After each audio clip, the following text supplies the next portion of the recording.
I want you to. One other thing I want to mention. So last week on the podcast here, because now we're doing more multimedia for our video viewers. Last week we posted a 30-second clip from SmackDown.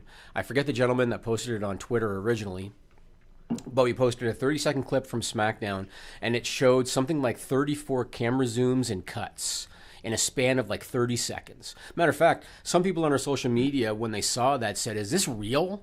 Like, did this really happen?" And yes, it did. That was a legitimate clip from SmackDown. We put our own audio behind it so that we could, get around IP concerns or whatever. Within 30 minutes of the podcast airing, YouTube demonetized the episode. Within 30 minutes.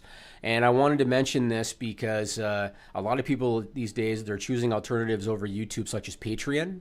And this is the reason they're choosing them, is because of decisions like this that YouTube makes. One of the girls that works for us, Melissa, actually said, "Jimmy, if you want, I can take that footage out and re-upload the podcast to get monetized." I said, "Forget it. Leave it the way it is. We won't get monetized for the week. Just leave it." Well, let's be honest. That's not how she reacted. When I said, she goes, "No." When I said, "Should we leave it?" she said, "No." So why did you ask me if I wanted to change it?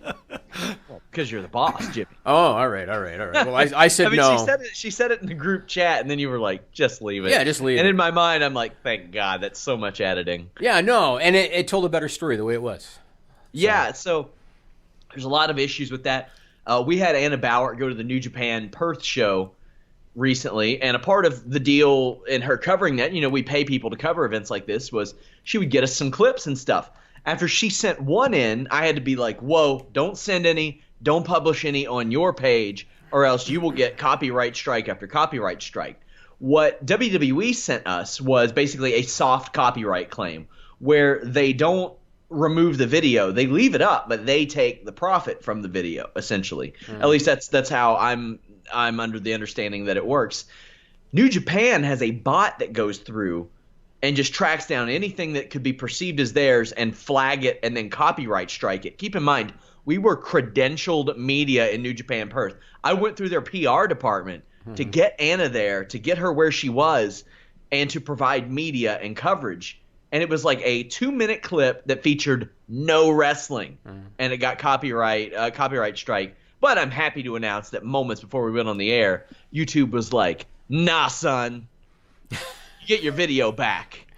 And we got our video verbatim, back. "Nah, son." Yeah, the subject was "Nah, son," and I said, "Well, that's interesting." Interesting. Especially coming from Japan. Oh, no, that was from YouTube. No, that was from YouTube. YouTube. It was YouTube. Yeah. All right. Tell the viewers quickly and listeners about the Lucha Underground cease and desist situation. Let's hear the whole thing, Sean.